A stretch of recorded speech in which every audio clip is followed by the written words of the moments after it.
Assessor Kaegi, you spent a lot of time today talking to people about how to deal with the difficulties of our current system. And you mentioned a couple times that you're not a big fan of property taxes as a way to fund our government, right? So I wondered if you could describe briefly what would your vision be for a better system so we could fund government adequately but be fair to people?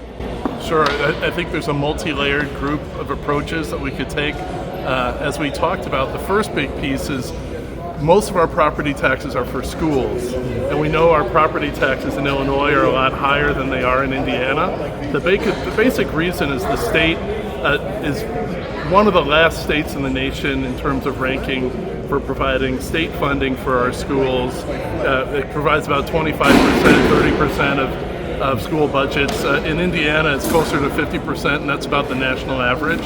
So our state is an important part of this because every dollar that the state can provide and support is one less dollar that needs to be taxed on local homeowners and business owners.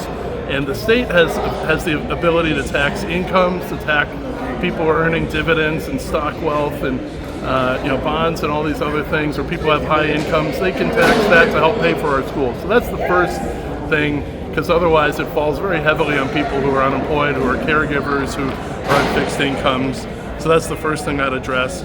Second thing is, to the extent that levies are falling on homeowners, I think the system is stacked against homeowners by providing the ability for big commercial property owners to whittle away their share of the burden at the expense of homeowners.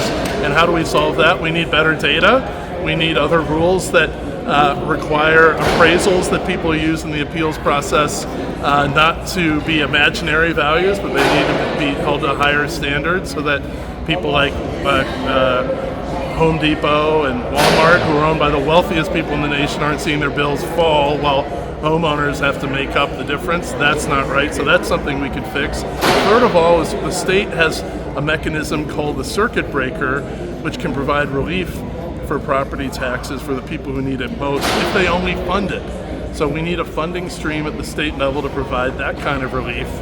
We think that's important. Also, TIFs, tax increment financing districts, these have been used to subsidize different kinds of corporate and industrial investments. I've heard from a lot of communities like those in Pilsen and others in the south suburbs, why don't we make it possible for TIFs to also provide relief for homeowners who need it most? So we can change state legislation to do that. And also I favor reform of some of our exemptions so that they're more targeted for people who need it most, but we can also broaden participation. Those are some of the things that we can do to make the system more fair.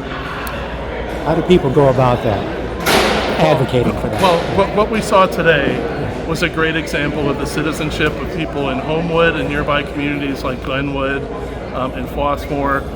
The common element for all of these reforms being put into place is citizenship. People using their voices, using the same sense of indignation that I have to work with champions who want to bring about these kinds of reforms. We had Representative Will Davis here today talking about what he's done to try to get more education funding for our districts here in the south suburbs so that less burden needs to fall on homeowners. I've also worked with him to help get better data so the commercial part of our system is assessed more fairly and the burden doesn't fall on homeowners. And those champions like Representative Davis and working in Springfield need the citizenship of people in these communities that have been hurt so much. And for our people, our friends in Springfield, to make it a priority because they can. I think it was a good gathering of people. It's the way government should function.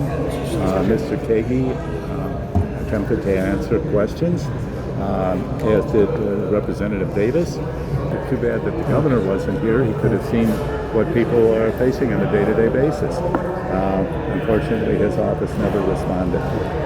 Because people had time to have their questions answered. There were no curtailing answers. People were patient. They were respectful, and it's something I always espouse, and we're humble, and I sincerely mean that. We do it right.